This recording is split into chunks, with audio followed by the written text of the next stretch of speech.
Bosh og'riqlarda botulinoterapiya amaliyotini qanday bajarilishini bugun sizlar bilan ko'rib chiqamiz. Botulinoterapiya amaliyoti uchun bizga botuloprotein, mikroshpritslar, natriy xlor, xlorgeksidin va vatniy disklar kerak bo'ladi. Bu terapiya ko'p vaqtni olmaydi, o'rtacha 20-30 daqiqa vaqt ketadi. Birinchi o'rinda natriy xlorda botulotoksinni eritib olamiz. Tayyor eritmani mikroshpritslarga tortamiz va ukollarni tayyorlab olamiz. So'ng vatniy disklarga xlorgeksidin quyamiz. Protsedura paytida bemor stulga o'tirgan holatda bo'ladi. Avval ukol qilinadigan joylar xlorgeksidinli vatniy disklar bilan artib tozalaniladi.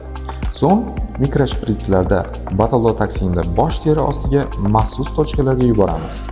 Protsedura og'riqsiz va mutlaqo xavfsiz hisoblanadi. Agar sizni ham surunkali bosh og'rig'i bezovta qilayotgan bo'lsa, albatta bu muolajani oling.